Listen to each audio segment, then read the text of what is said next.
meeting to order. Agenda, anything changes to the agenda items for the order? No. For me? Number 3 on our agenda, comments and questions from the public not related to this agenda? Let's say no. Number 4, a discussion. Introduce items for potential inclusion in supplement 46 of the Colchester Development Regulations.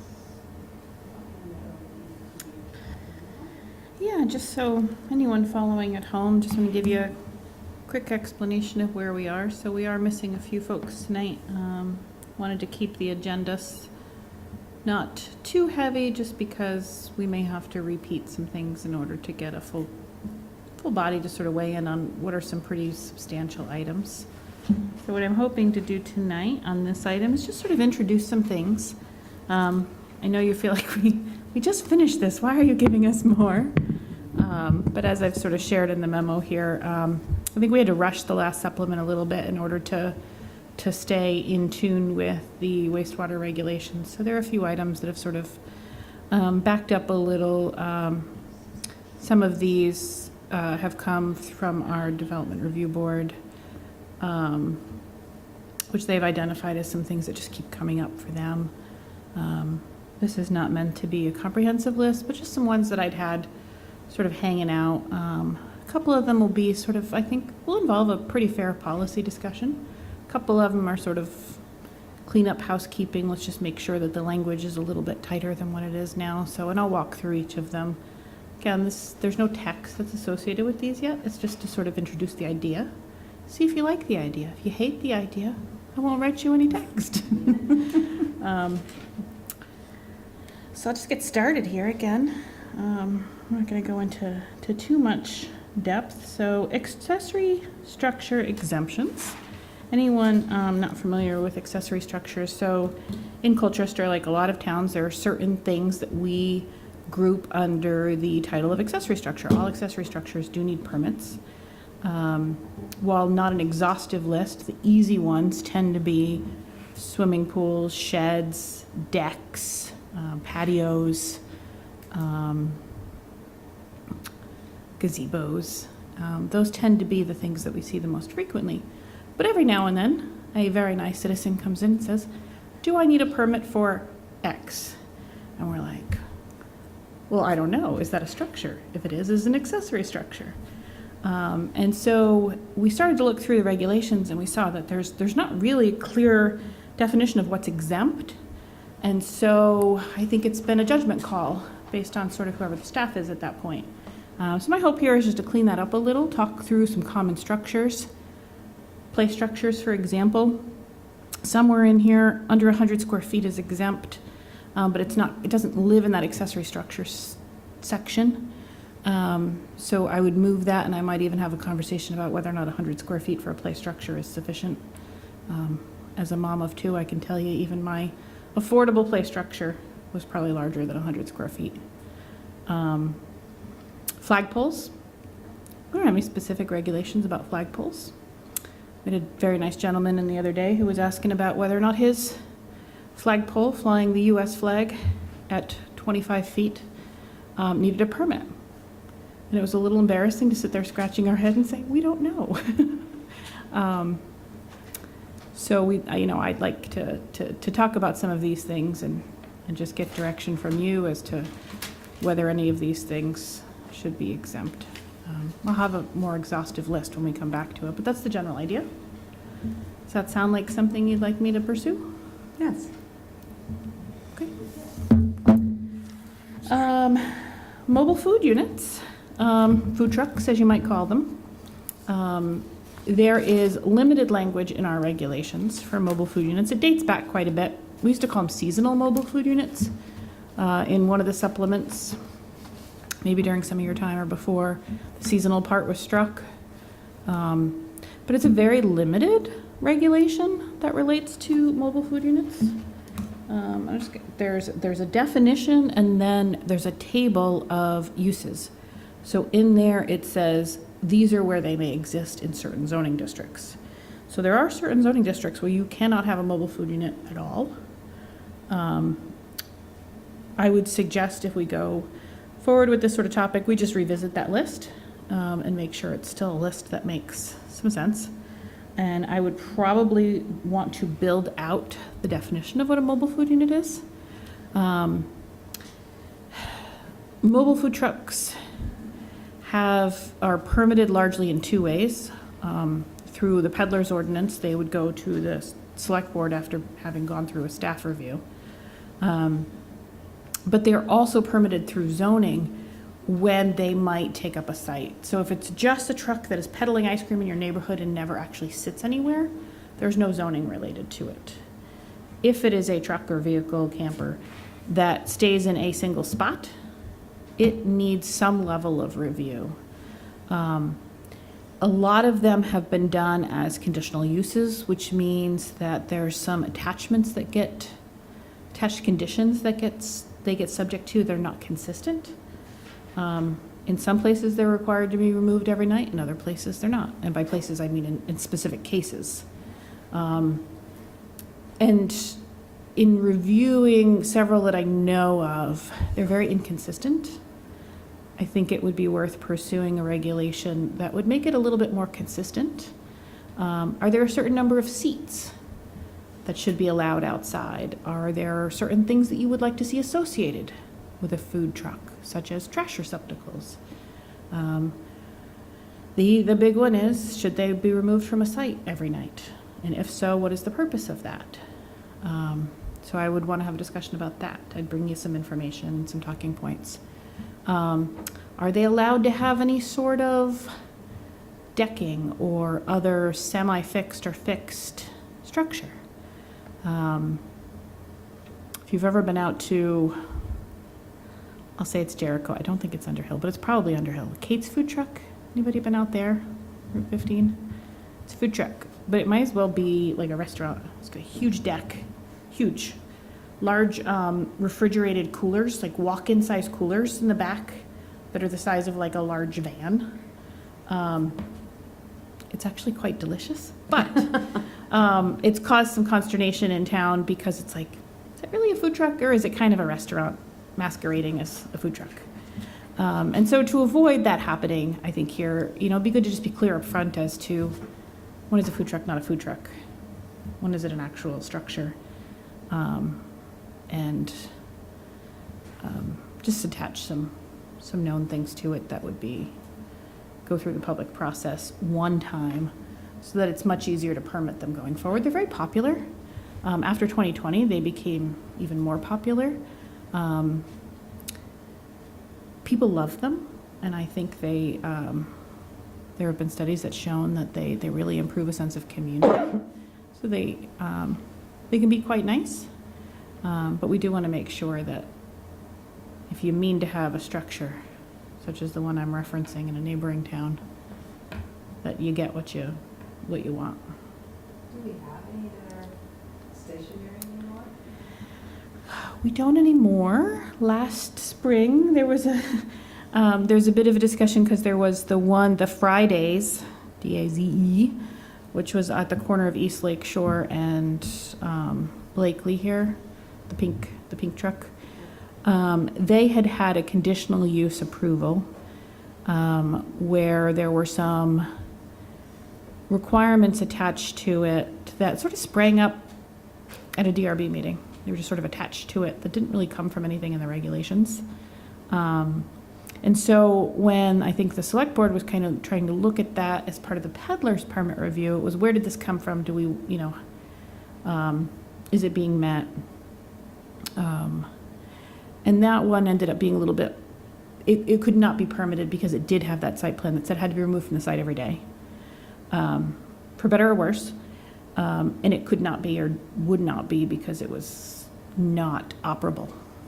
So that didn't get us fantastic press or friends, but No, there's always been something. yeah. By and large, other than that, though, it did have a small deck associated with it. You almost wouldn't know it was there unless you were kind of looking at it. There was some limited seating. There was, they had a site plan that did show a limited number of parking and circulation, which is important. I think you don't want a food truck where, that is popular, where cars are backing up and making a mess. I think that's kind of the purpose of that. I don't know of any right now that are fixed. We do hear about them, you know, in terms of events, or we've heard from some of the larger employers up on like Water Tower Hill saying, hey, can I have a truck here every Friday? Or those probably don't end up getting regulated under this because they're so temporary. But we would also want to make sure that we're clear what that threshold is so that we know whether or not something gets regulated under zoning or not. So just, I think, a little cleanup there and an opportunity to discuss it, especially now that they've become so popular, so that when the next one does come, we're ready. Yes, Rita? So I'm assuming they charge meal and room tax and also the local option tax, and do they charge a fee? You know, that's a great question. I don't know about the taxes, but I could look into it. I don't know the answer. For the peddler's permit, there is a small fee. I want to say it's $80 for the season. But we are working, we being 3 department heads, or the town clerk, or the town economic development officer, and myself are working on revamping the peddler's ordinance so that so it's also being more clear and easier in there, because what's happening is you might get a food truck who comes in and says, I just want to set up. The permitting time associated with that can exceed a month in some cases. And so we're trying to streamline that a little bit so that it doesn't necessarily have to have a full hearing. We can have some very clear standards and move it along quicker, but that's a work in progress. It's just a draft that the select board has not yet seen. But I think we'll be seeing more of them, and it's a good opportunity to find something that serves the town really well without creating undue issues. That one should be. Yeah, and I would hope they would. Go ahead with that one. We could, collect like the local option tax on them. Yeah, I would imagine according to the law, we're supposed to, Yeah, but it's a good question. yep. I'll have to find out. I don't think there's any operating at the exact moment, although I've seen the ice cream truck. Have you gotten one? No. I think that's the only one I know of that's currently operating, but he's not ever stationary. Yeah. So that's what that one is. Pre-existing non-conforming structures, updates to demolition standards. So this one's actually, I think, fairly simple. It's a cleanup item. We have pretty good regulations for if you have a pre-existing structure. Maybe it's something at the lake or something on a small lot that would not conform today, could not be built under today's regulations, but you have certain rights associated with it. If you tear it down, you can rebuild it, generally in most parts of town within a year, in the exact same spot. We've talked about this a little bit with the lake shore and stuff. The missing piece in our regulations is that there's no requirement in there that's associated with the tear down part. So if somebody, especially in a very sensitive spot along the lake or something, tears down their house and rebuilds it, sometimes you tear it down on a sandy soil where you never had a foundation, and then you rebuild it and you're like, it's in the same spot. So I would propose bringing you some regulations that would say you need a permit to tear it down first.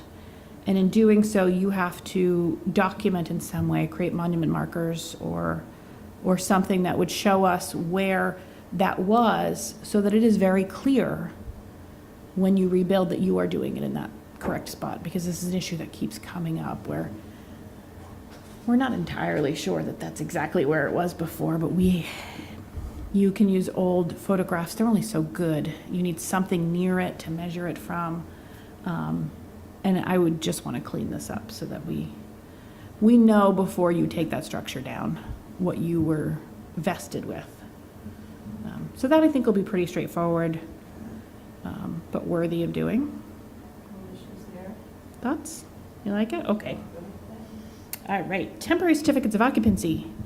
So anytime our office issues a building and zoning permit, no matter what it's for, bathroom renovation, new deck, brand new house, new 60-unit building, you are required to get an inspection afterward for a certificate of occupancy. Largely what we do with that is to say, did you build what you said you were going to build? They're very easy in some ways because some of them are pretty straightforward. You're going to build a fence, 6-foot fence. We go out there and it's a 6-foot fence. Good job. In larger developments, it takes a little bit longer to check everything that's on a site plan. Did you put in your stop signs? Did you put in all the lights? We're out there counting shrubs. If you were supposed to put in 50 arborvitae, we're counting 50 arborvitae. There are times when people request from us a temporary CO so that they can get going, get occupying, get using their structure while they await X, Y, or Z. The only authority in our regulations right now for a temporary CO is for paving and line striping. If it's weather related. As you may know, you can't pave in the dead of winter generally. Doesn't stick very well. I imagine painting is the same thing. There's probably a certain temperature, from what I understand, where the paint's just not gonna work on the ground. And so it's somewhat logical. But that is absolutely all that's in there. I'll give you 2 examples of things that have come up recently, which you may want to consider adding to that list of eligible for a temporary CO. And just so you know, when you get a temporary CO, you have 6 months to secure the full CO. If you do not, then you forfeit that and you have to pay an extra fine. But it would no longer be valid. People generally want their CO for their financing. Usually their banks or their lenders will require that. You also need it if you're going to sell your house. So if it's somebody just doing a shed and you didn't get it and you sell it a year later, we're probably going to write in there you never got it. It was never approved. Your buyer's going to want to know. And we catch a lot of them that way. But 2 examples we've seen recently. One, I know many communities do. They will allow landscaping for a temporary CO. So if you build a building and it is entirely ready to go in January, but you're not planting trees in January, and if you are, they're not going to survive. So we don't have that exemption right now, and so anybody who finishes their construction over the winter is not able to occupy a structure. So that is one that I might suggest you consider. The other one that I've never encountered, that's sort of a gray area that we're working on in other parts of our regulations, are elevators. We have a new building in town. The elevator, like many things still, has been on back order for some time. We do not, or in some cases, we do not require an elevator, have not required on paper, the elevator to be installed prior to occupancy. Going forward, that's something we're going to change in our decisions because it is so critical for emergency services. When such a thing is required, the question is, can you occupy a first floor that doesn't need the elevator until the elevator is available? This is kind of a very uncommon thing that I don't see happening a lot, but still something that's happened now twice, given the... Usually elevators are the first things installed. And I don't know if it was just a material ordering error. There's a lot of materials that are moved backward, Yeah. especially Yeah, the full shaft is in, but the physical metal part, I guess, is what is unavailable, the cab. It's not something that's an issue at this exact moment because the decisions for those buildings did not require that the elevator be in prior to occupancy. But we're hoping to have that as a condition later. Because you don't want a 4 or 5 story building with your emergency services having to carry somebody on a stretcher down 5 flights of stairs.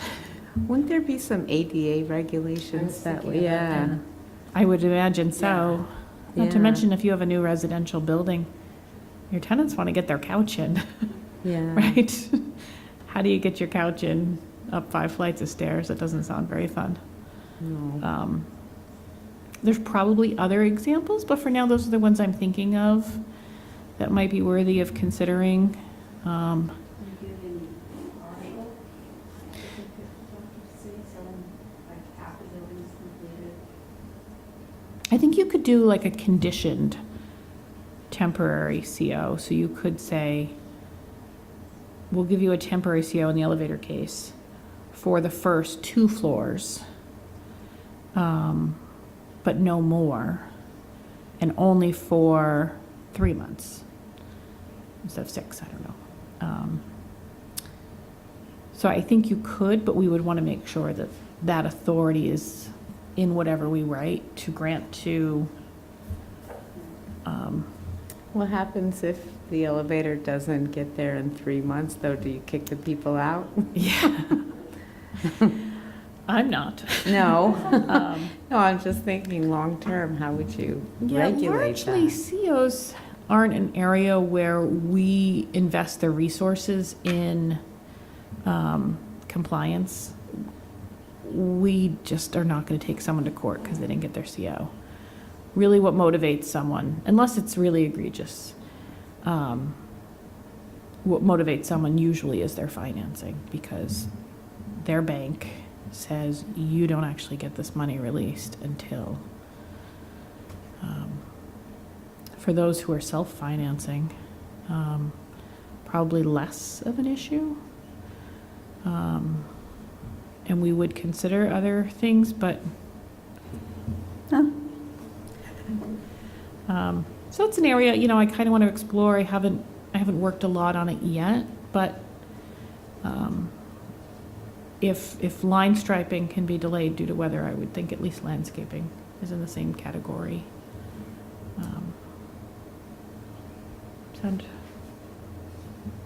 Sounds like a pretty easy one to address, so, Mhm. okay, go with it. Okay, we'll bring you some ideas there. Parking standards, I'm not going to go into too much here. I think I've sort of foreshadowed it quite a bit to you in the last year or so. The biggest issue that I see with the parking standards right now is that there's language in there that says you can't have more than 110% of your parking. Now, in a large lot, this makes a lot of sense, right? You don't want people overparking. We don't want all this unused parking. Where you have a use, for example, that needs 10 spaces, not everything is new construction. A lot of times it's one tenant leaving, another tenant coming in. It's one use leaving, another use coming in. We had an issue recently where a general office use converted to a daycare. Building was already built, site was already constructed. The daycare needed less parking spaces. There's a educated guess as to what a daycare use generally uses. Maybe I'm making it up right now. I don't know it off the top of my head. It could be 1 for every 3 students, something like that. So if you have a daycare that needs 10 spaces and the site has 15 because they had 15 for the last use, this change to a daycare has to go to the Development Review Board. The Development Review Board has to tell them you can only have 110%. I picked 10 because math is easy on this one. You can't have more than 11 spaces. you have to go out and remove 4 of those spaces that are already on site. It's not terribly business friendly. Especially when we're talking about a change of use or a change of tenant. Because parking is often tied to things other than square footage, it can change pretty frequently. A daycare use, for example, if it is tied to the number of students and that enrollment goes up, all of a sudden they have a new pre-K teacher. Building's the same. Now you need more parking spaces. 4 you just took out, go put them back. And I think our regulations just don't allow it to be fluid enough. And 110% is a very tight number. So if there is some desire to keep a number, I would probably caution against the extra 10% being a hard cap. Were you thinking about doing a minimum to a maximum, kind of a range? Yeah, parking is very tricky. I'm not entirely sure yet. My professional philosophy is not a popular one. I tend to be very market driven in terms of let's let a business figure out the parking they need. And I would do away with parking requirements altogether, but I'm not going to bring that to you because I know it's very controversial. So I would like to find something that I think is practical and can be supported, but I haven't really worked through it yet. But I do think something more flexible at the very least is needed. Most people, in my experience, don't overpark or underpark. I shouldn't say that. Retail tends to overpark. They like to have empty parking spaces because they don't want people to leave because they see that their lot is full. So retail will often overpark. Medical office, in my experience, wants more than the recommended guidelines, but it's usually because they need them. There's a lot of turnover in medical offices.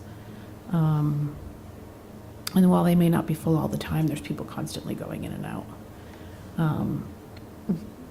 Residential tends to park pretty well, I think. And if I understand it correctly, you may have a new direction from state law anyway as to the maximum amount Okay. you can require for residential multifamily over, oh, Sarita, it's been a bit. Is it 10 units? Any multifamily? I can't remember. I know it's back down to 1.5 that you can. Yeah, don't do you have remember what it have two applied to? spaces. Mhm. Um, And there are duplexes and triplexes and are big. yeah. So there are a lot of kind of new regulations coming down. So there's some new regulations from the state that I think are attempting to make sure that towns aren't requiring too many parking spaces for residential.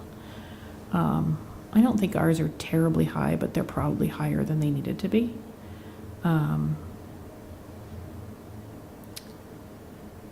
But they're not, residential's not usually the worst. What about restaurants? I don't recall off the top of my head. The real problematic ones, and the ones that we hear about a lot that tend to be less business friendly, is where buildings are very flexible buildings and they turn over a lot.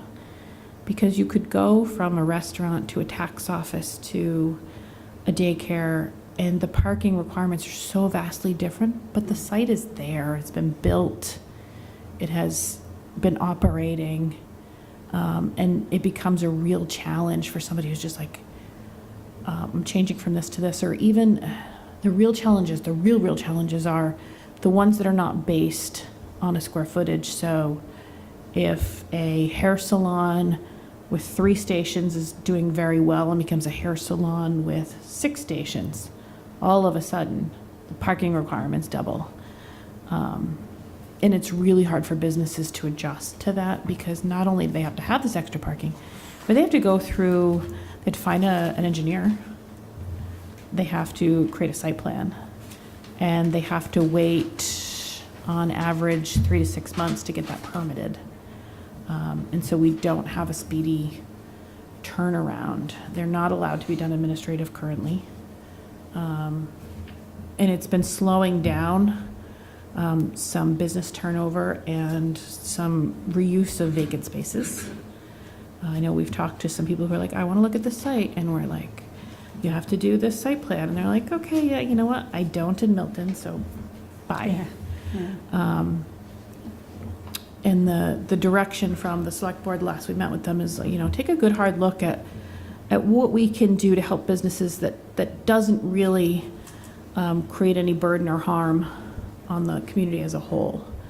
And I think that parking is one of those areas where we can make vast improvements that aren't really going to harm the whole of the community. If people show up at Shaw's and it's kind of full, they're going to move on. They're not going to park on the street necessarily and create traffic issues. And but again, that's my outlier philosophy. I recognize a lot of people don't share it, so I won't guess carry my on. question is this, like, you have if there's already existing parking and somebody moves into it, and there, let's just say there's 20 spaces that are associated with that business, what do you do when it changes over and they're not allotted that amount? Do you tell them they can't park there? I mean, I just don't understand. So we've seen everything from people having to physically rip it up to Really? taking out paint and making sure that they are putting enough paint so it makes it clear that this is not a space you park in, to move your dumpsters over to that area. It's a very difficult conversation to have because the property owners, the business owner, look at you like, are you crazy? Like, you really? For real? And we have to say, yeah, for real, we're really, really sorry. But that's what it says in the book. And it's just awkward. And again, I think that the biggest thing is not that they now have to paint those spaces, but that it took them like 6 months to be told that they have to paint those spaces. It's just not fluid. I don't think there's any argument then. I think let's tackle that one. Let's tackle parking. And there'll be more than that, I think it's right sizing those numbers too. They're very old. They might be out of date. Retail may not be getting the same parking that it used to. Exactly. Office space not getting the same parking it used to. So taking a fresh look at maybe better right size numbers. Okay. Does this include East Lakeshore? Sorry? What? Does this include East Lakeshore or is? No. Okay. So This is just, are we just talking about Seventh School? we're talking about anything that would have a site plan associated with it. So multifamily, triplex and up, and non-residential uses. So not East Lakeshore wouldn't affect that. Sign standards, I don't have any specifics to bring to you. I just know that it has been on the list. It is one of the top things that small businesses have brought to our economic development office. I don't know the fine details, but I did promise I'd at least start to put something together where there are some concerns. I can't really articulate them to you at the moment, but it is the number one thing I think that that some businesses have highlighted as a concern for them. We don't do a lot of sign permits, so I'll have to spend some time getting a better idea of what the concern is. So Sounds good. you can always say no later. Lastly, conditional use designations. Our pile of regulations has a lot of conditional uses. A lot of towns will like to make things as conditional uses because when you're thinking, should this use be allowed here or not? And you're like, yes or no. conditional use is often looked at as a yes, maybe, and so it is used, but it is very much, I think, overused. The problem with conditional use, when you overuse it, is that it's very burdensome because it automatically requires you to go to the Development Review Board. So the example that I just gave you about a daycare, that it was a general office building transforming to a daycare. General office, permitted use. Daycare, conditional. It was about a 4-month process just to get approved, because it required them to now have a site plan, to amend that site plan, to go through the Development Review Board, to go through conditional use criteria, which are defined by the state. It's a state statute largely. And by and large, the criteria within conditional use are meant for things that could very easily be problematic or not, depending on exactly what they are. I think of things like a quarry, or things that largely can have known detrimental adverse effects. They may very well not, but they are more likely to. There's a lot of benefit in having, I think, greater predictability. Either you like a daycare in that area or you don't. I'm not sure what forcing it through a review does that would separate one daycare from another. I'm saying daycare, but there's actually almost half of our uses have a conditional use associated with them in some district. So I've been wanting to take a look at that list and see if we can pare that down a little. There are some districts where some very intense uses are allowed as of right, but then some, like a mobile food unit or a daycare, are conditional.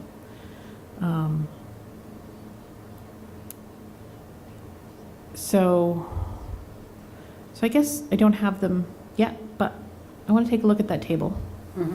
And see if there's something we can do there.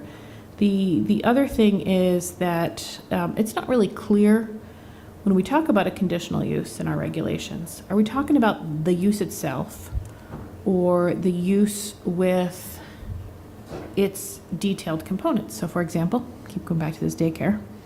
A daycare that comes in and says, and we're a conditional use in that district, we have 22 children. They get their approval. Yes, you're allowed here. Said daycare comes back later and says, hey, we're doing great. We're able to purchase more of this building. We're going to be 100% in this building now. We're going to go from 22 children to 32 children. Yay, we already have the play space and everything. Don't really need a permit, do I? And we're like, well, actually, your conditional use. Your conditional use, you said, the board said, conditional use for 22 children did not adversely affect these things. They could say conditional use for 32 children does.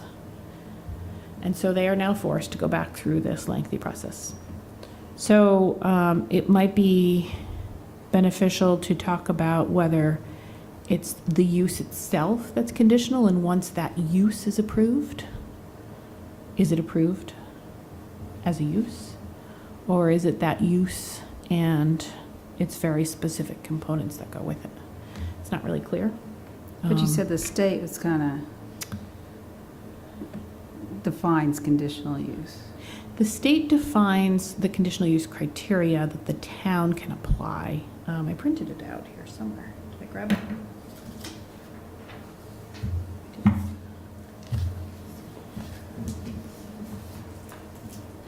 And I'm happy to bring it up here too. Conditional use is, it's section 8.10 in our regulations, but the criteria that we apply whether or not something has an undue adverse effect on the capacity of existing or planned community facilities, roads, highways, water, sewer, school, fire protection. It's a very hard thing to assess, an adverse effect on the school system. I don't know what that means. An adverse effect on municipal water. Well, if it gets water, it gets water. If there's not enough water, there's not enough water. So that one's a little challenging. The second criteria is whether or not it will have an undue adverse impact on the character of the area, and this is where people mess this up a lot, as defined by the town plan. So not character of the area as in, hey, I'm very happy with my house and now you want to put a daycare next to me, it's going to ruin the character. If the defined character of the area in your plan is that mixed uses are fantastic and we want more of them, then it's probably compliant. I think that's getting removed to the character. Yes, in the Act 250 criteria, you followed that one too, right? Yeah. So they use the similar criteria in Act 250 about character, and Yeah. that's the first thing that people who don't want things near them cite. Right. But they always cite it wrong. They always say character, and it's not character, it's planned character. Will it violate any municipal bylaws? We need the DRB to figure out whether or not Yeah. it violates a municipal, like if it does, it won't be approved. I don't know that we need a DRB to evaluate that. And so this is the one that I think actually is helpful. Whether, largely it's about performance standards. Dust, fumes, gas, smoke. This is one where I think there are certain uses that could, maybe an auto repair business could not have this impact because maybe they're entirely in the shop. Maybe it's new technology, maybe they have lots of space around them. So I think that this is one that is actually very good for a board to figure out by talking to an applicant. That's not as cut and dry, and so this is a very good one that could apply to certain uses that would be really obnoxious in a certain part of a mixed-use district, but in another part of the mixed-use district, it has no adverse effect. And then the last one, I don't remember what that one's about. That one might have been specific.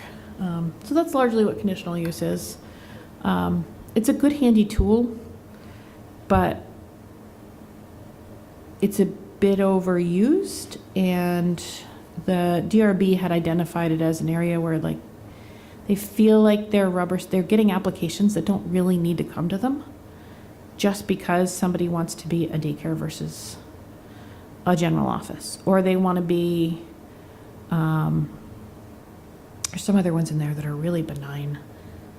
I can't remember what they were, but it was like congregate care housing versus, an office use. Just things that just generally aren't producing the types of things that get reviewed under Yeah. conditional use. So are you seeing more of these because there is so much empty office space out there? I think so. I think, just business turnover, businesses either being so successful that they move on to a new space or being unsuccessful and they fail and so the space becomes available. But the Development Review Board sees a lot of applications purely because they are conditional use. And I'm not aware of them to date denying any. And so we wonder if they really just shouldn't have been conditional in the first place. We either say, yep, this is an allowed use in this district, or it's not. It's going to be one that's going to be thick to walk through, and maybe it doesn't get done as part of this supplement. Maybe it just gets sort of started. But I think it's worthy of taking a look at. Yeah. The only one I can think of is, for me would be traffic, like big trucks, like all of a sudden something changes where big trucks, garbage trucks are now going by 4 or 5 times a day. Yeah, I think that's a good example because Traffic in general is usually regulated via trip ends, right? It's how many there are. But a conditional use criteria allows you to go beyond that and say, what kind of traffic is this? Are we talking about very large vehicles that need a different road layout, for example, or they're going to be really heavy and loud, or At night. yeah. So conditional use, the nice thing about conditional use is it allows you to attach conditions to address these things that you wouldn't be able to otherwise do. So if you do have, say, a manufacturing facility or a warehousing facility, you could say, conditional use, under this criteria, yes, you're allowed to operate, however, no deliveries should be made after 10 p.m. No backup beepers should be used after, I don't know, that's a terrible example because that's illegal. But you know what I mean. You could say no idling of refrigerator trucks all night long, or so it does allow you to put reasonable conditions to an adverse effect that you wouldn't necessarily be able to do otherwise. I don't know what sort of reasonable condition you might apply to a daycare. You know, your kids can't be outside more than an hour during a day, or I don't know. But there are other things, maybe like a dog or animal boarding facility. You would maybe want to assign some conditions of, you know,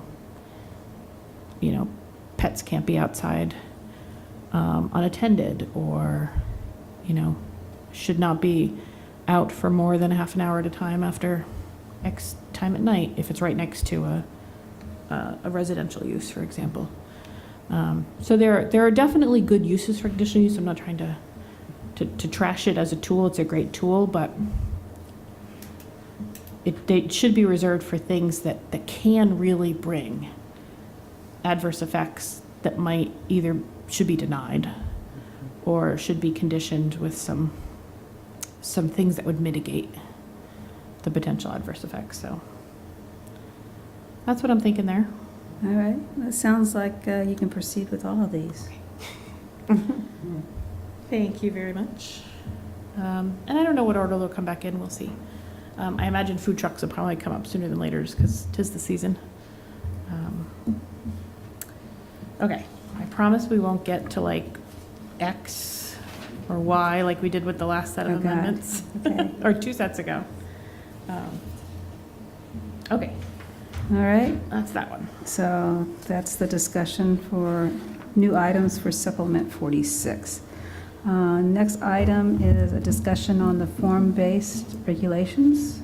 Oh, yeah, so, I'm gonna make this one really short, just because there's only 3 of us, and we're missing 2 people. I think if Amy had been here and we had 4 out of 5. But I thought, you know, we introduced some, building examples in the last meeting, and we just sort of looked at them. I was actually thinking about doing a site visit tonight, but then I saw the forecast. And I was going to put it on the agenda and warn it. Take note, Morrisville. But then I saw the forecast and said, not the best night for it. But I thought it would be a good idea. Maybe at our next meeting, we'll consider taking a walk Okay. through. So the only thing I would do is run it by Rich, see if he wants to participate in it. Yeah. And if he's not able to, move it to another We'll time. hold on to it. So we could do one. I did want to show you a few things.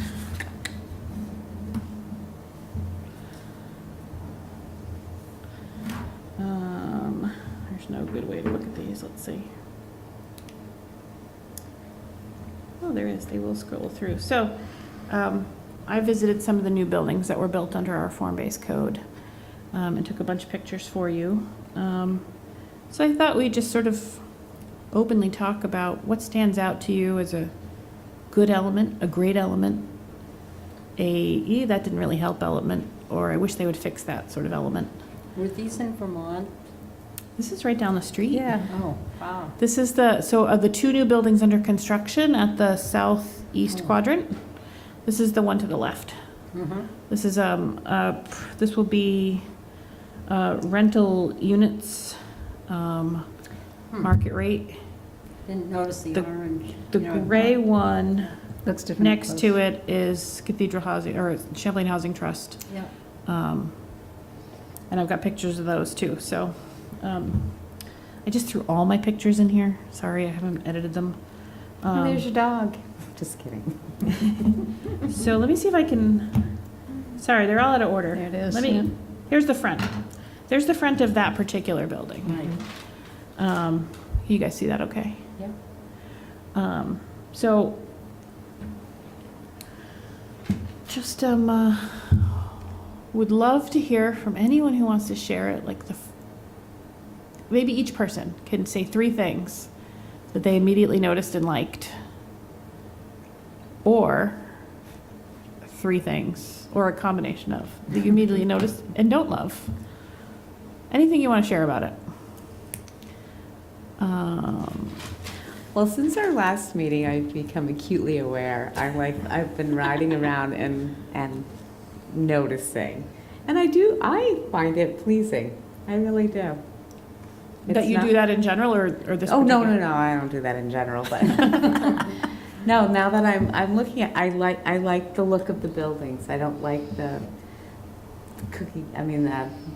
slabs. It gives it a lot more character. I like it.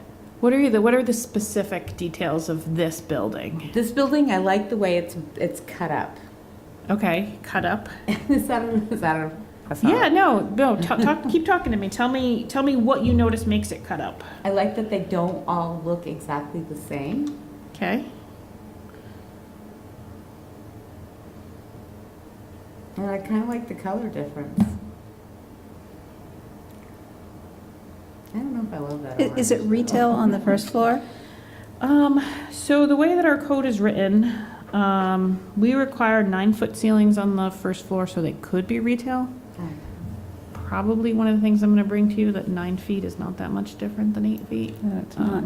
They don't feel terribly tall. This one might be 10. I'm not sure. But it's only marginally taller than the ones above it. So they could be. This particular building is not. But the idea in the code is that it's flex space. And I'll show you a good example of that actually in a minute.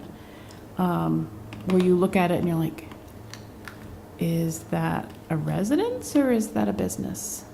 There's a couple good examples of that out there. This one, I don't know how successful it would be given the door types that they chose as a commercial on the first floor. It's just hard to tell. I Yeah, but haven't you could been up swap out a door close. pretty, I think they're sliding glass doors. So they would not probably work as retail then. Right, but you could probably at a fairly affordable clip change those out for. Yep. No, I like the way it is divided up. You can look at the building and kind of decide what's residential, what probably is not, or what's a different level of residential. But I think what I took from our form base was that it was more of a New England feel, and this is not. So That's what I noticed. I don't know if that's really So the is that- direction we wanted to go, or this gives more flexibility, which I think in the design world is good. You get more variety. So what do you think about the idea that it's not sort of that New England vernacular? I don't have an issue with it, but I wasn't part of the form base regulations. I just don't, I don't know, I'd love to see an example of New England design, so, but I like it. I mean, even though it's supposed to be, I like it because it's industrial to me and kind of techy and modern, and I just don't like the white. I don't like large expanses of white. I feel like that really kind of pulls my eye towards that, and it doesn't kind of blend in, but that's just how I feel. But I do think it's kind of modern. Let me see, while we're just here, let me just show you some other photos. It might have taken some closer ups. That's that's the side. Save that thought. We'll go back to that very first one I showed you. Oh, so, So that's like an entrance door. Yeah, but there's correlated, looks like metal on the right. Yeah. Yes. Yeah, so Let me that I see if thought I've was got, I like that. nope, different building. Here we go, back to this one. So there's your metal. There's some little things I noticed about this one. Little touches. Let me see if I can zoom in here. I don't know that I'd write it into a code, but do you see this here? This is their downspout. Mhm. They painted it white where it was white, Oh, yeah. and they painted it darker where it was darker. Little thing. What do you think about the glass balconies? I kind of like it. Yeah. I like the black trim. on Those the were one of the first things that stood out to me.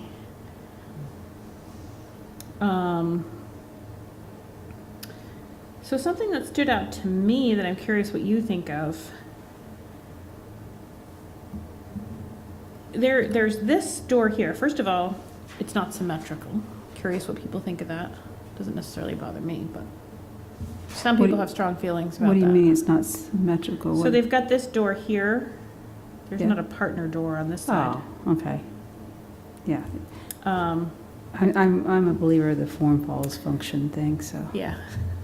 Mhm. Some things that I've seen in some codes are a requirement that there be a central defining feature and or entryway. Whereas this has sort of equal multiple entrances and one sort of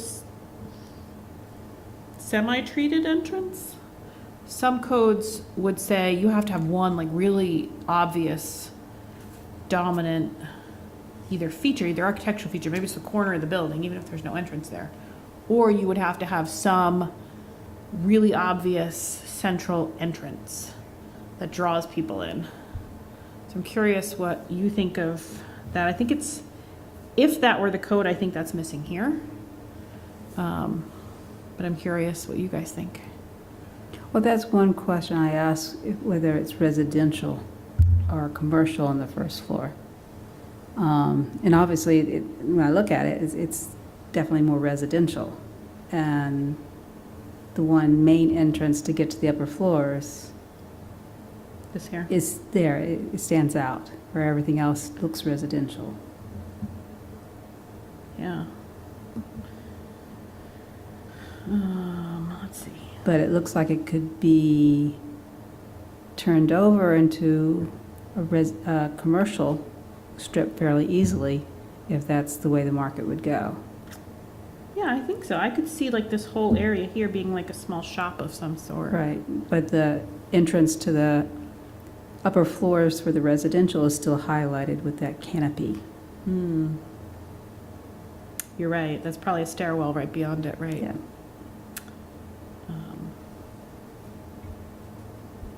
We do have something in our code that calls for a very clear building break between the first floor and upper floors, and I think they delivered that very well here.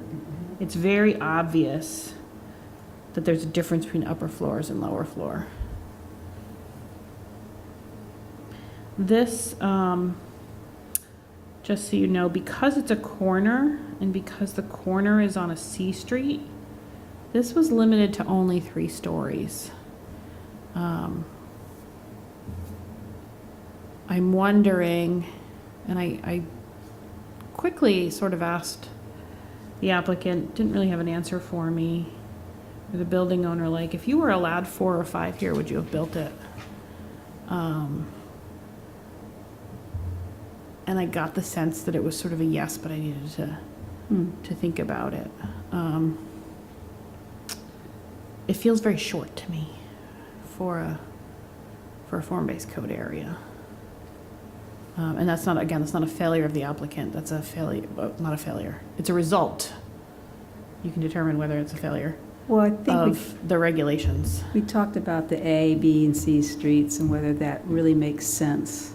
Because Yeah. our A streets are Route 7, Lakely Road, and Severance Road. And nothing's really getting built up to those roads. They're all Yeah. kind of within their own little quadrant, little developments. Mhm. So I think it's something we should definitely kind of relook at. Yeah. Yeah, definitely I want all 5 of you here because I think that'll be a very central discussion. I think you want to increase density too in growth areas, so you can keep ag, and farmland open. Yeah, So and- I wouldn't mind going higher at all. We have taller buildings outside the growth center than this one was allowed to be, Yeah. which is a little odd. So this is the corner of the building. Any thoughts? This is Kind of the same as the front. They have another entrance with a canopy. The rest is kind of residential. They're off to the right, there's another canopy. Where the brown wooden, Yeah, right here? yeah. Yeah. So I that think- tells me it signals another circulation space. What's interesting to me is that that's a different building, ignore that one for a second. We're starting to get around the back. Ignore that one, they're out of order. Hang on. I'll get you around the back in a second. There's the back. Same It's a thing. 4-sided design. Huh. I think a lot of buildings where such is not required, they tend to be one-sided to the street or the parking lot, and the rest is like forgotten about. This, I think that you almost can't tell unless you're out there. Is this the front, the back? So they really treated all 4 sides. They even put those glass balconies on the back. What you don't see here is eventually they're going to have some fire pit areas and some community space patios or something.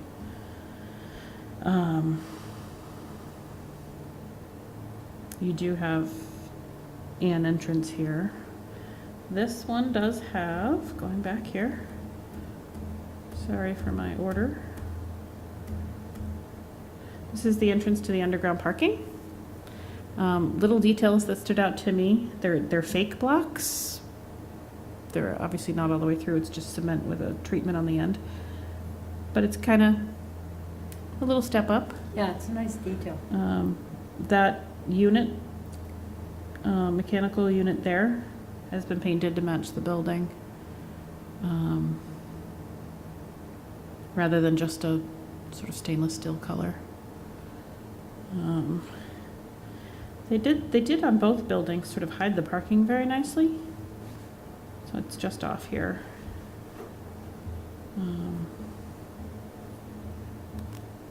Different building. There's the back again before it turns into an L. Lots of windows.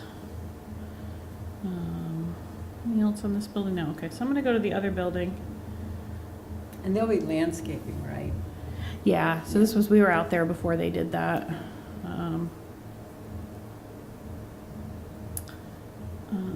So, this is the other building. Let me see if I have a full shot of it. It's probably the closest I have. There we go. So there were dump trucks in the road and did not appreciate me standing in the way taking photos. And there was no sidewalk on the opposite side of this one. So this is the other building. Different. Yeah, this one looks very flat compared Yeah. to the other one. And the horizontal band is almost non-existent, so, Yeah, you mean this thing right here? yeah. Yeah, I don't see the separation from There's the a first very, one. very subtle Mhm. color change. You can see it in person, you really can't see it otherwise. No. I can't see it. This is probably just a couple Pantones off from this. And that was to. And on Pick out. paper, I went back and looked at the plan because Rich is always asking, like, how do we not catch this? And I think when you look on paper, it looks like there's a very dramatic difference. It looks like the other building where you have a solid color and then a much lighter color above it. In effect, that's not really what happened. So the color difference stood out to you guys. Anything else stand out immediately as good or not so good, less good? The first floor level looks just really flat and a continuation of the upper floors. And I think the whole idea was to try to get something looking different at the first level. I don't know, something just didn't work here. I know. Very flat, like non-dimensional in a way. I did not take photos, unfortunately, of the back. I can tell you, you'd like it a lot better than the front. The time they were really working back there, but I've seen it. Has a little bit different colors back there. The colors are the same, but there's more treatment with like the awnings and coverings and the windows. It feels like the front of the building. Well, that's where the main entrance is. It's on the back. Yeah, so you noticed it too. Like, Yeah. do you agree that the back is nicer than the front? Yeah. Like levels better? Just flip it around. They've got a gorgeous bike rack back there that's covered with glass panels. It's the nicest bike rack I've ever seen. Is there Or a bike charger? parking. Is there a charger? There are charging, maybe 4 even. They'll expand to do 12. Yeah. 12, right? That's on the side, so if you're looking at it straight on, the charging is to the left. And then you go around the back and it'll be fun to take a site visit over there, but I mean, landscaping can do something to break this up a bit, but it's just, They were putting that in last week. yeah. we were talking in our office trying to figure out what's going on up here. Yeah, that's kind of weird. We don't know. We don't know what that is exactly. And you can't, let's see, did I take a side picture? Sorry, there was so much going on this day. The side is even boxier. The windows get smaller. Yeah. Yeah, I don't think I have any other side of this building. I do want to show you Can you while I'm go here. back just one or two? Just with this, one more, maybe, one more. Sorry, I should have Oh. put them in different There was folders. some brick. It looked like there was something with some brick to it. Just curious what that looked like. That one. Oh, that's the Is back of that- the first building That was I the showed Does you. that yeah. have brick, is that brick on the bottom, kind of? It looks like it. Yeah. Brick or brick treatment. Yeah, I like that. I like how that Mhm. looks. Yeah, we It's- do ask for a material. Well, we ask for a clear change, and I think we say color, material. I don't think you Right, have but- to do both, but Yeah. something. Yeah. That They- seems to kind of be more, I don't know, symmetrical, easier on the eye for me. This building, they opted for a material change and a color change. And this too, yeah. This one, I guess a color change Well, in some places, but from gray with an A to gray with an E.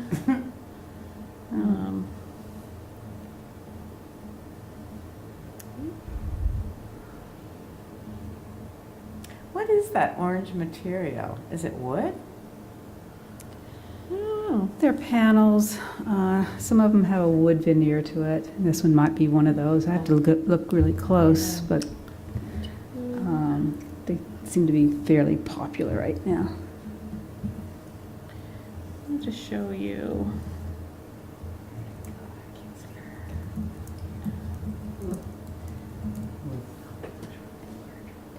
Zipper Road.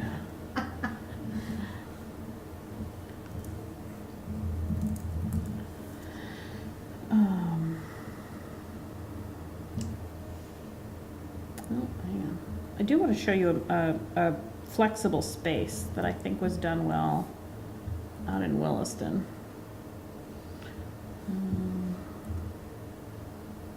And in fact, it's so flexible that some of them are residential. I have to orient myself. Where am I? Other end. That's where the new cookie place is. New cookie place? You should start one. You talk a lot about 24-hour cookies. Crumble cookies. They're actually quite delicious if you Oh, someone else told me that, have yeah. a chance to get over there. You can say that you're out there for a site visit here. So these spaces on the first floor. Is this right in top corners? Yeah, kind of just where the new stuff starts. So Guy's Farm and Yard is literally across the street Okay. from this. So this is sort of where, this is Zephyr Road. Mhm. These spaces here are flex spaces. And in fact, I know this because I walked by and was peering in people's windows. A couple of these are residential. Wow. A couple of them with signs. There's a financial services, a hand surgery. Ooh, too far. I don't know. I think I just went down the street. Hang on. My mouse isn't working.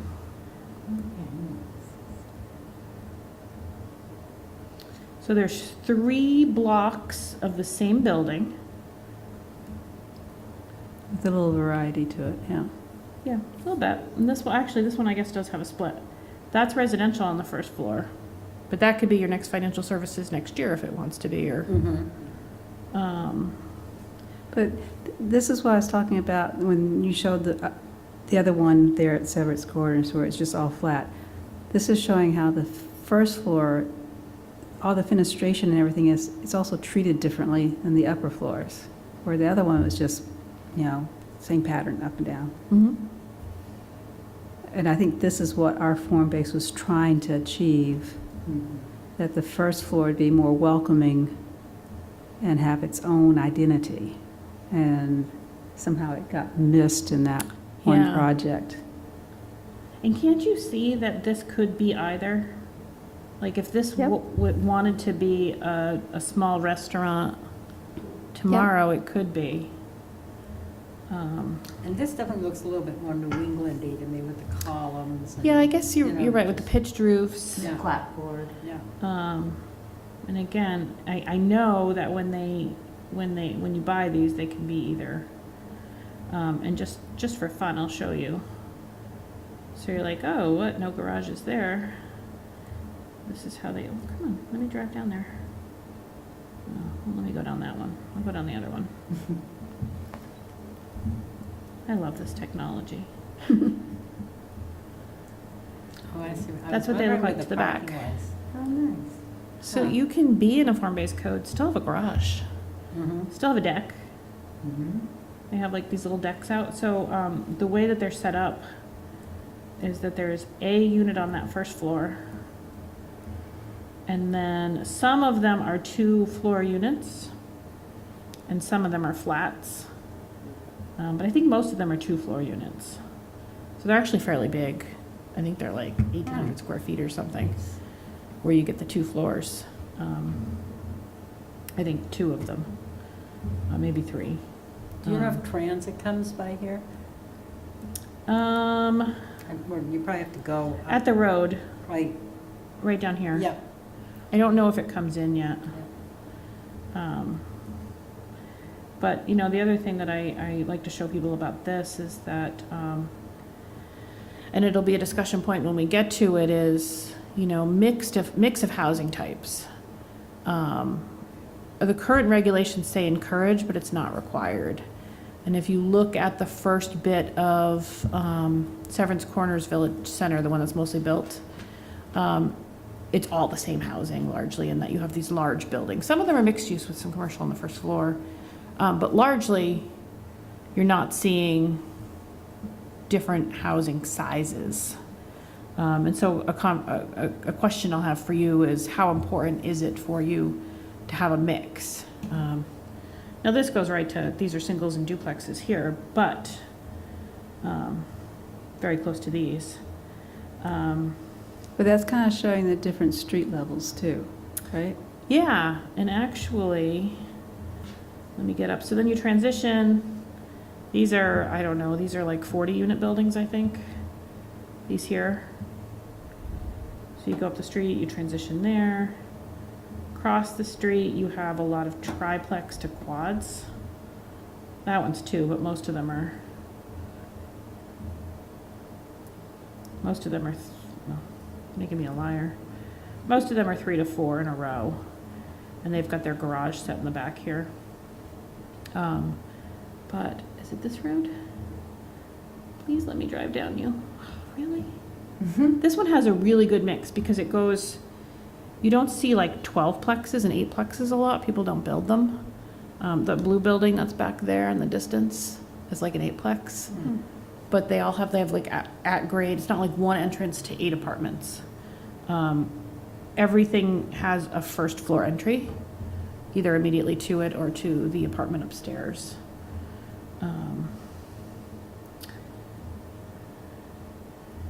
So again, transitioning, still dense. Yeah, very dense. That's good. It definitely is more New England when I think of New England. I know. It's They must more- have Beacon Hill. Yeah, yeah. Yeah, I think the columns and the shutters and the brick.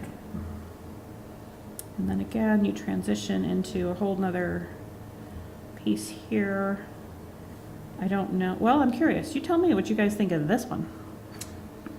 I don't like that. Looks like it belongs on a campus, but But tell me why, like articulate, because we have to put into the code, like, It's too busy for me.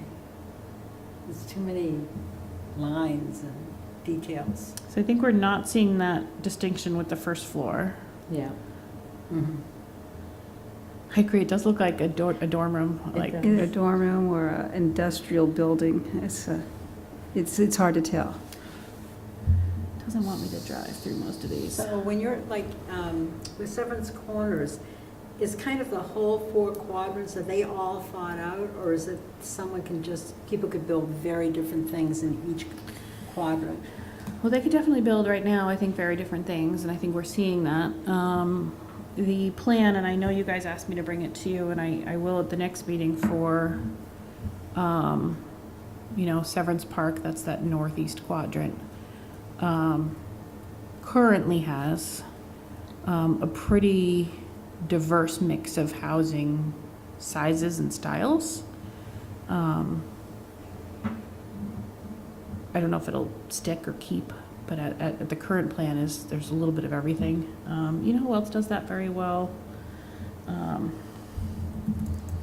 was just driving by this one the other day.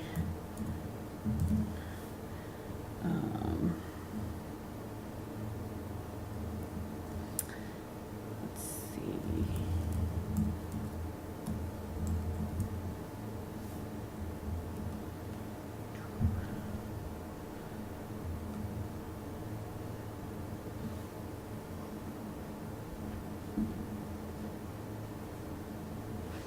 You guys been over here, Bayberry Commons?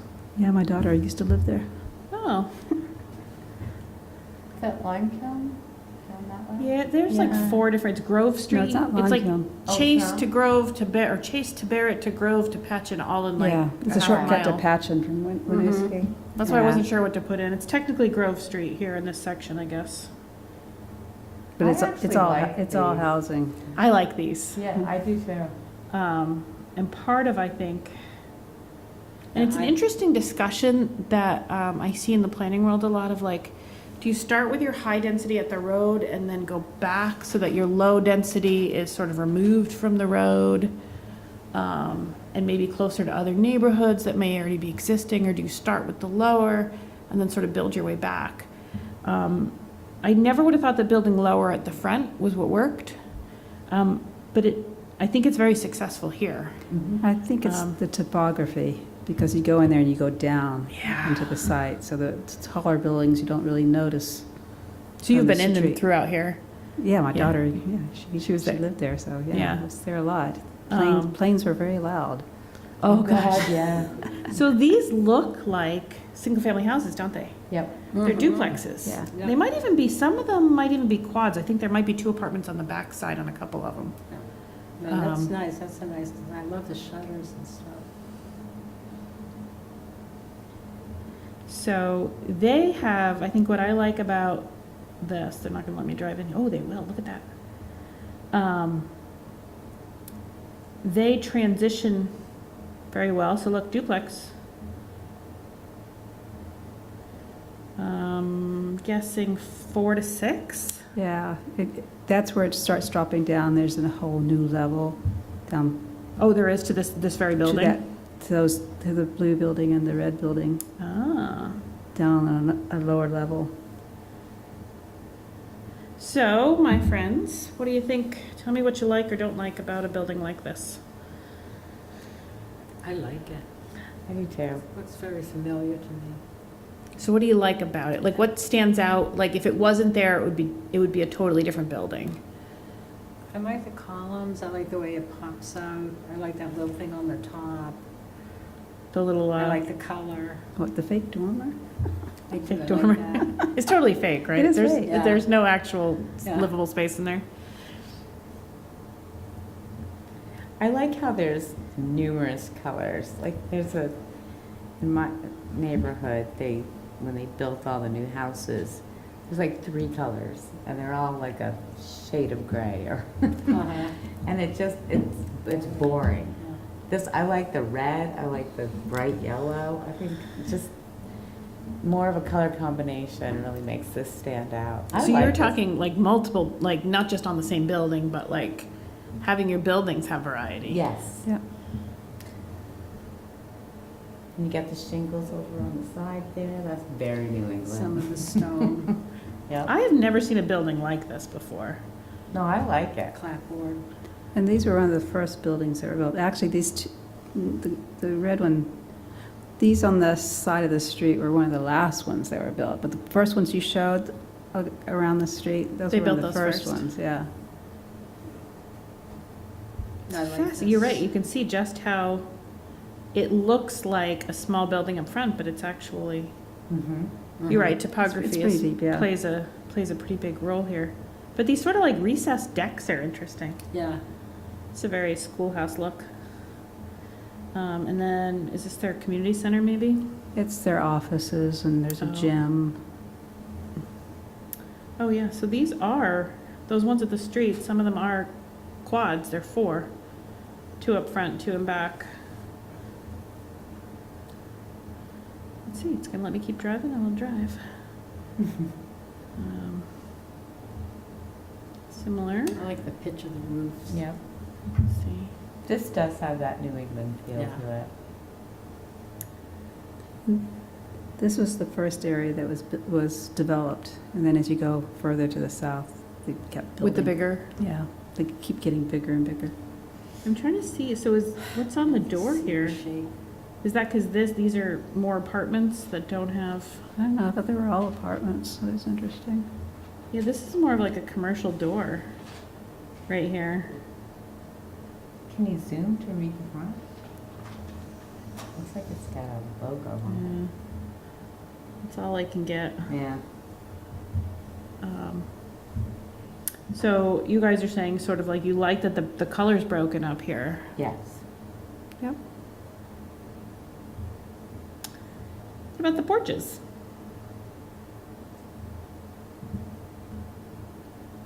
I do like that. You still I like like it without the those. porches?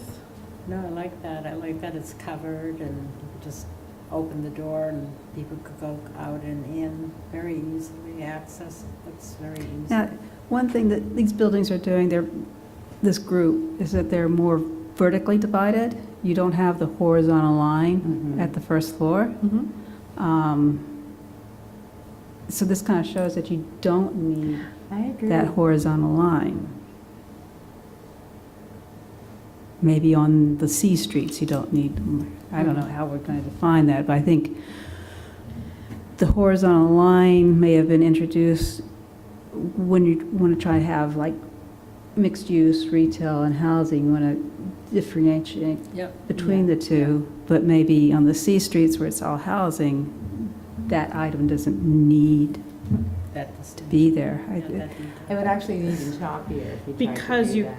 Because you get the horizontal Yeah. divisions. Right, you're 'Cause defining they're doing that units. so well. Yeah, If those didn't have it, it'd be different. If that was But all you're- one color. But you're definitely very, very divided. Yeah. It was very pleasing. I mean, it's done Yeah, very it is. tastefully, I think. Glazing requirements, you know, so windows are very common in a form-based code. Yeah. This Right. probably has, if it did have a requirement, I would assume they're hitting over 50% on each floor. There's quite a bit of windows.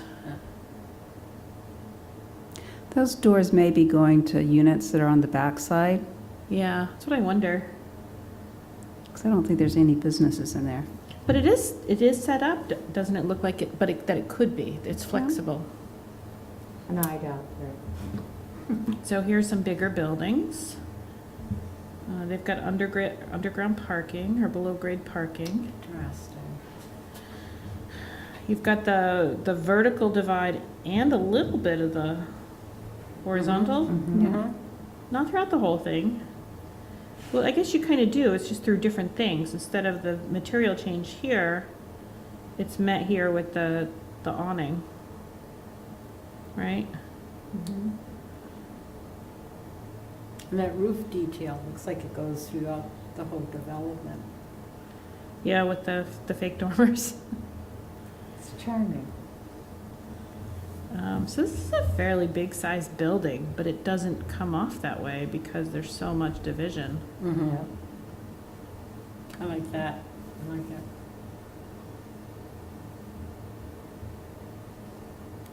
Similar building here. There's nice open spaces too.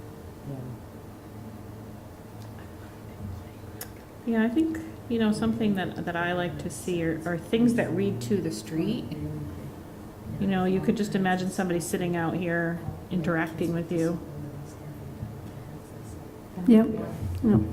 How do I get down? Deck I wonder doors if it'll are- let me go down here. Right there, I yeah. think that would be. Yeah, it's not gonna let you. Ah, bummer.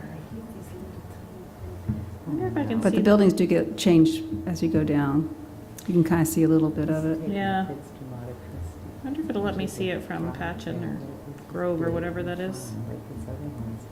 They're boring. Yeah, it's gonna be hard to see down there. Yeah, I they're think pretty you have to far get- down. You have to get up to the top of the hill and look down. Yeah, it's hard to see. So what's fascinating about this was the same builder as the other buildings I just showed you. Yeah. Who's the builder? These are all SD Ireland. This used to be their property. Yeah, their actual quarry. Yep. Just had in my mind another local example I was going to show you. Let's see. One more.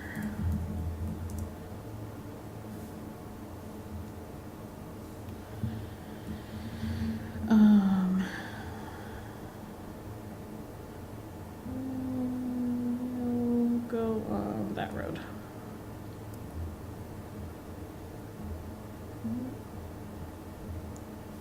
So again, we talk about mix of housing types. That's really New England. So here's, I think you're getting your New England here for Yeah, sure. Definitely. These are not all single family actually. Trying to find. Picket fence. Yeah. Trying to get over to, they had some mid-sized buildings. No form-based code here, but where you're talking about a larger development where there's some mixing going on, I think what you're seeing here is, remember I mentioned that like focal point of some sort? This one happens to also be the entrance to the building. I think this building looks very different if it's just a single entry door with no pronouncement of any sort, and it's in the red, and it's like just a slider or something. I think that it looks very different. This is very pronounced here. Yep. The porches. That guy's even got a fan on his. Yeah. Go you. Go you.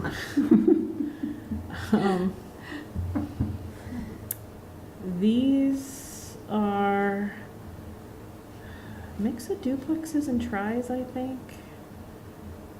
I love the red. I love the I red. do, I love, and the light. And then yellow. I think See these are, that yellow house? these are singles back I here. just really like that. I like Yeah. the way that looks. That definitely looks New England to me. Screams New England. Trying to get back to like, I was just trying to show you like what a lot of people skip over when they're, you see 1, 2, 3, 12, 30, 40. And there's a big gap often in sort of this mid-size.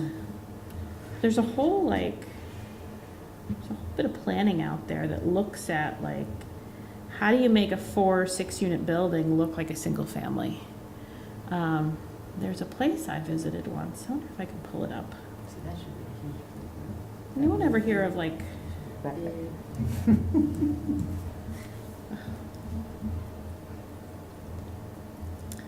I might still have the brochure somewhere. I'll see if I can find it.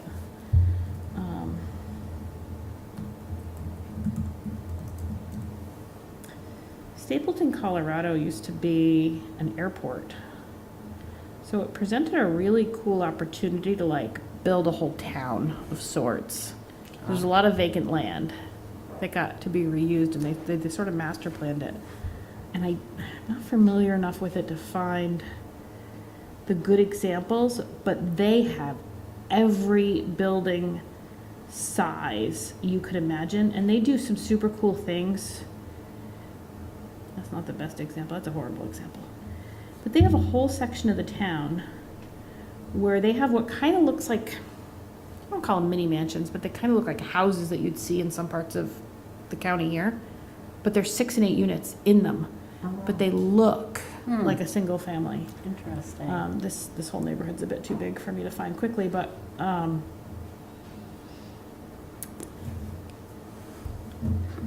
they've got, I wonder if they're over here. Parkside sounds like the kind of place it would be.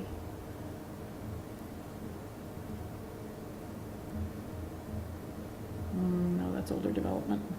So I'll bring you those at some point because they're really cool.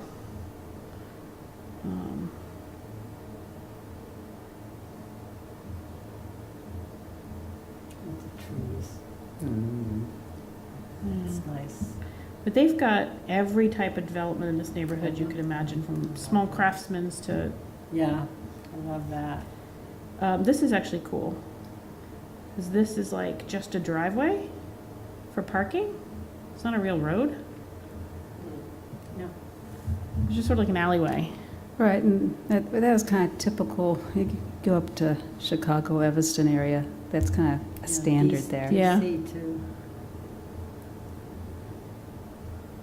Garbage goes this way. I think that one's just a single family, but there's a whole part of the neighborhood where that's like 4.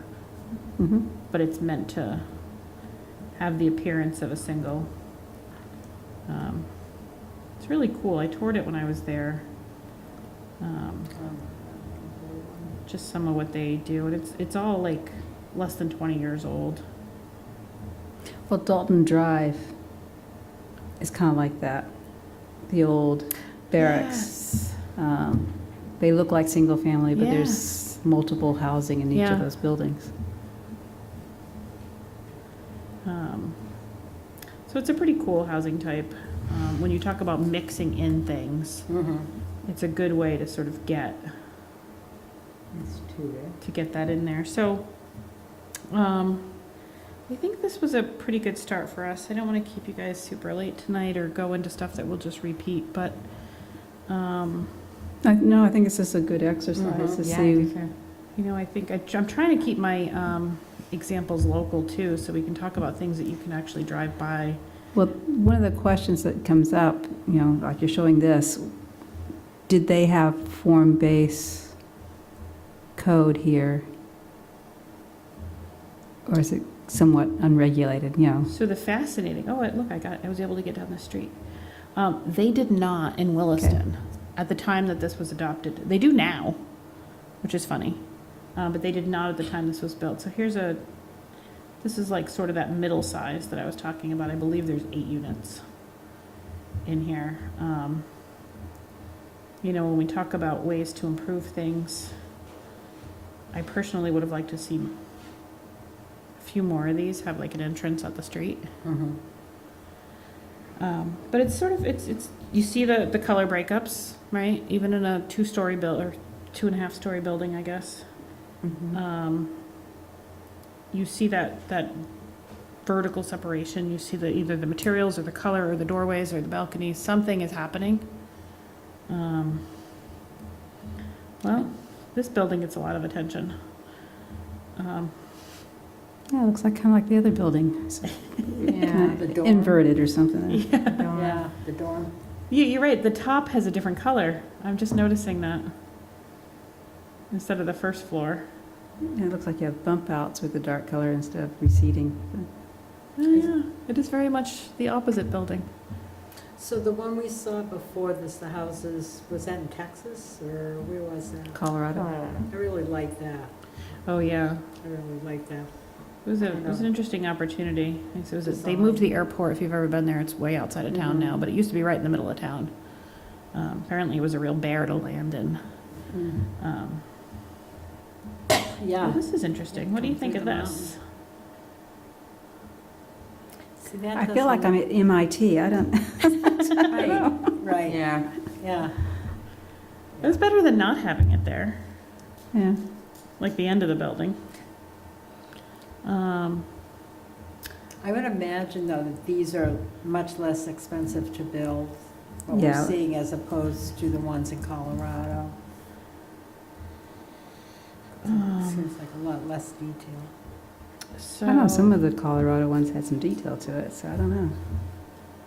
I just love the way that looked. I introduced some of these buildings to you last time, but we didn't spend a lot of time talking about them.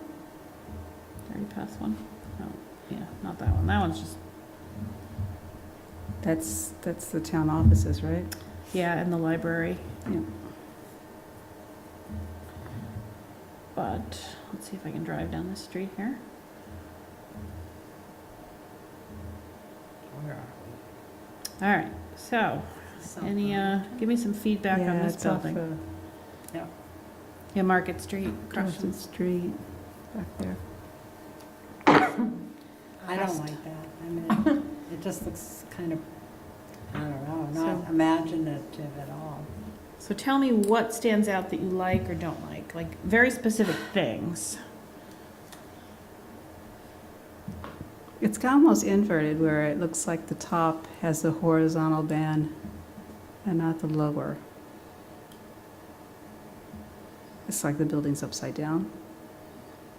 Does anybody else see that? So I guess I think what I keep hearing is the standard that we have now, whether it's working or not, that you have a very pronounced first floor is a very good one to keep, and I agree. On the main roads, the one Yeah. where the Yeah, housing A and is, B. I don't think you need it, but okay. I think for the buildings that we see as being mixed use or potentially having mixed use, I think it's important, but I don't know whether the horizontal band is the way to do it or there's other ways to do it. That vertical cut-ups like Well, you showed. I think there's other ways of saying this is, could be more retail than just putting a horizontal band. Let's put it that way. And I think the Severance Cornish that one building really shows that someone literally took it as a horizontal band and it's just flat. It's not, I think, what was intended. Yeah.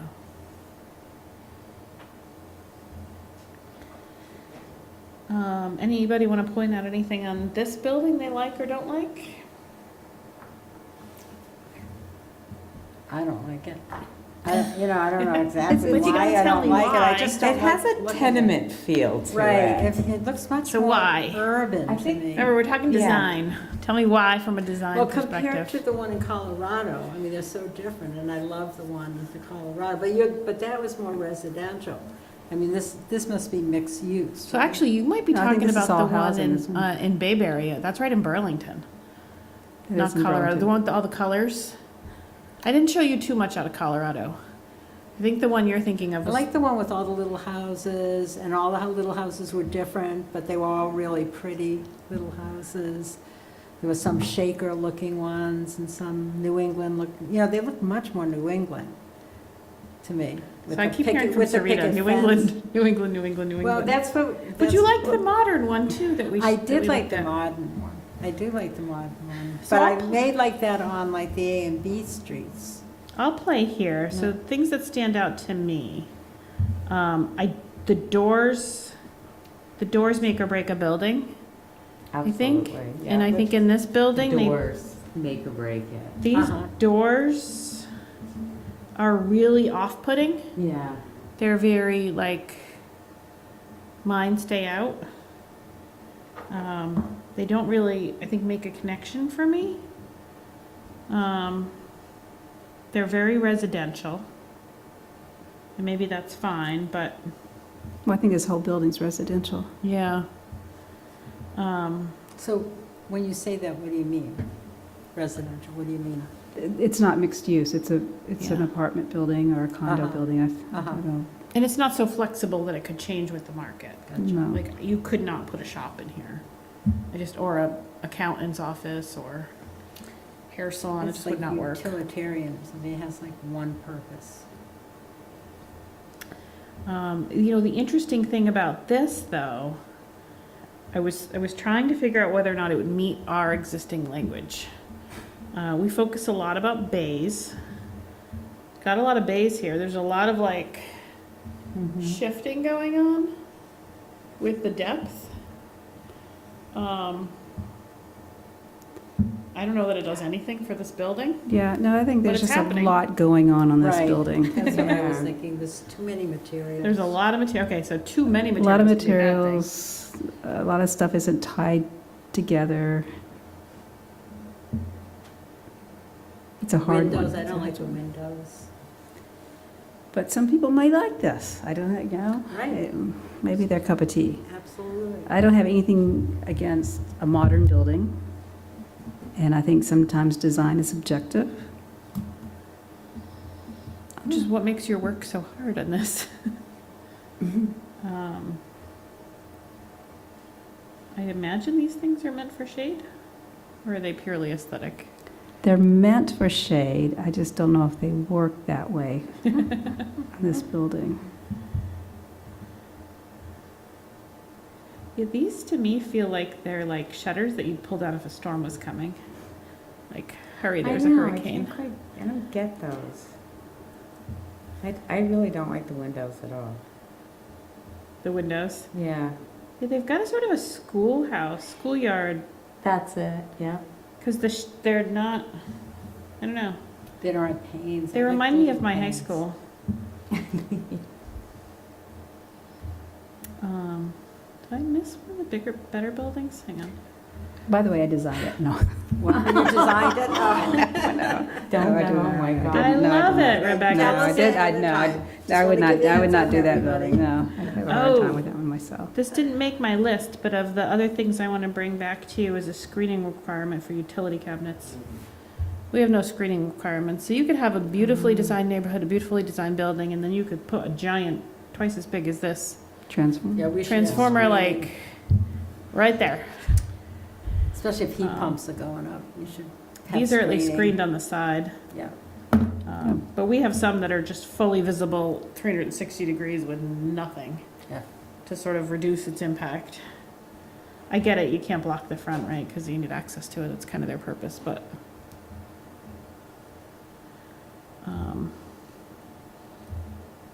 Yeah, I'm gonna go back down the street, because there are some buildings that are worth.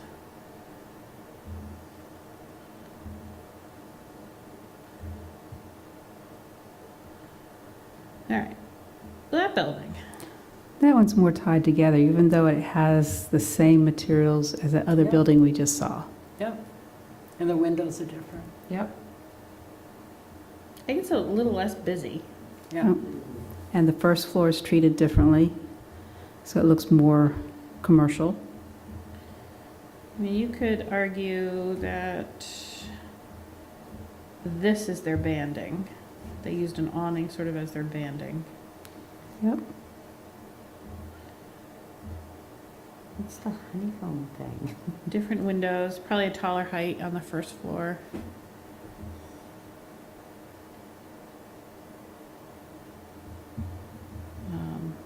Yeah, that looks like it's This has more- a defining, sort of element. Happens to be also where their entrance is. This is senior housing. Just so you know. Okay, so Kathy, we are getting close to 9 o'clock. Okay. So if we go beyond 9 o'clock, I have to ask the whole board I don't think. if we want to continue. Do you feel good here? We can stop. It was just sort of Oh, it's good. That was carrying fun. Yeah. the discussion. So things that we'll come back to at future meetings. We'll talk very specifically about streets at some point. We'll talk very specifically about some open space types. We don't have very good requirements for those either. So we'll talk about that. I think another thing that's sort of missing from our code is not just looking at the building, but how do the buildings all work together on a site?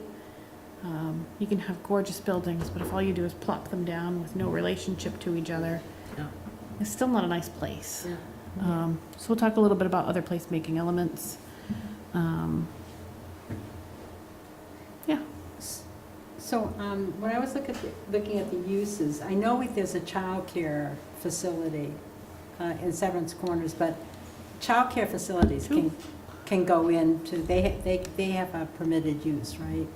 Yeah, so the nice thing about the form-based code district, and the idea with form-based codes is that it is, you build the building that you want, and the uses will fit or they won't.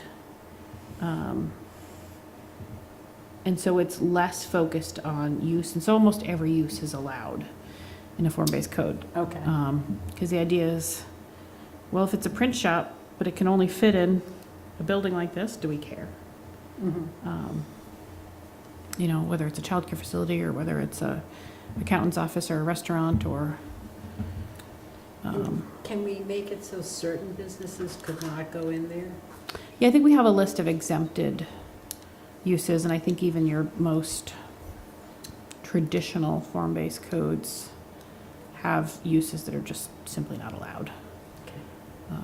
I'll take another look at that though and bring it to you, see what we have. Okay, All right. Thank put the you. agenda back up. Oh, we have to do a few more things, right? Yeah, we do. So you had some informational items. Do we? Yeah, so Essex proposed amendments, like, it's just house cleaning stuff. There's really nothing of interest in there at all. But it Right, was I addressed didn't, to you, so, yep, I There didn't they see are. anything in that. There were 22, right? They were updating their 2022 town plan. I think they were trying to make sure, there were some things that came out of legislation in their town plan in the last few years that never made it into their regulations. So Yeah. this is them just trying to catch up to state law. Okay, I didn't see anything in there. so- Okay, no action needed, It's Okay. just if you want to.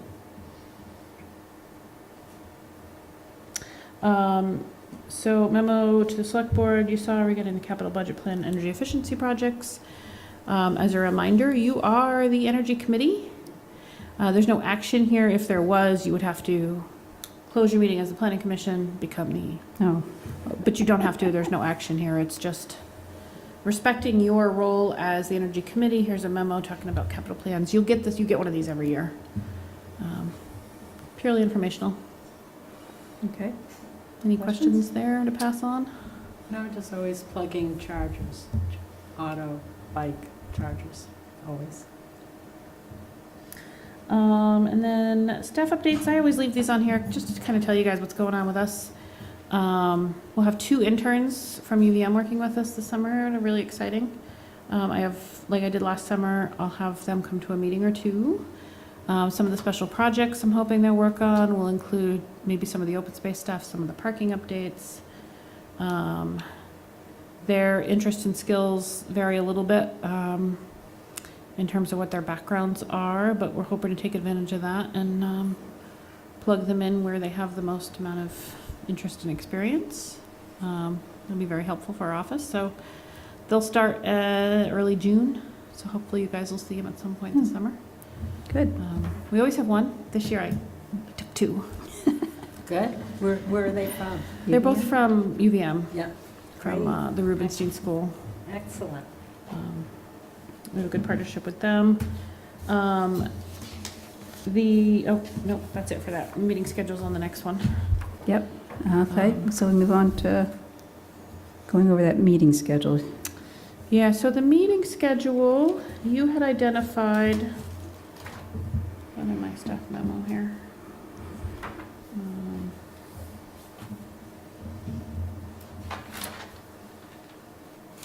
A plan.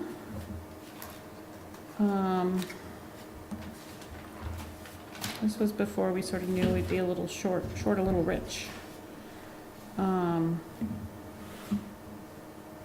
So June 6th would be your next meeting. We have 5 Tuesdays in May, so that's actually 3 weeks from now, not 2. That, I think, we've got one applicant who will be requesting a zoning change. We do those twice a year. So he's been in the queue for a little bit for a property up off of, up sort of on the Milton side of town, off of, is that Route 2 and 7 there, or just 2? Up near Jasper Mine-ish area, Niket Bay, sort of up there. So he's got a request in that we'll bring to you. I think we'll probably touch a little bit like we did on some of the, kind of a repeat of tonight in terms of like, here's some items, let's dig in a little bit more. Depends on how much I can prep before that. Don't believe we'll have Rich back. I don't know, is everyone else planning to be here just so we can check? June 6th, I'll be here. June 6th, okay. So we'll go ahead and keep that one. Is one of the Junes, I question, but it's not the 6th. Yeah, I think July got pretty busy for folks, but I think when we mentioned the 18th, There was one to hold, he said. that was the one we were holding. Yeah, that's the one I might not be able to make. Okay, But- so I'll do a quorum check before then. Okay. But the 4th doesn't work, your first meeting would be on the 4th. No, I agree. What's it? And the next week, obviously, is the night of a select board meeting, if you were to stick with Tuesdays, and so that's how we ended up on the 18th. And then August 1st, and then the 15th we would hold. Might be really getting into the flow of form-based code stuff by then, so I will just want to hold it in case you're like, this is great, bring us back something quickly. But I think in general, taking a slower approach now than I sort of brought to you at the last meeting, just with summer, folks being away, better to get it right than to rush it. So Yep, no Agreed. problem. we'll work through every element we need to. Thank you very much. Yes, thank you. We got the minutes from our last meeting to sign. We need a motion to approve the minutes. So moved. Second? I'll second that. Okay. And if there's no other, And we have to vote. oh, yeah. All in favor? Yes, we need all- Aye. We need 3 votes. We're- Three votes, we all agree. You seconded, you know, that we're in agreement.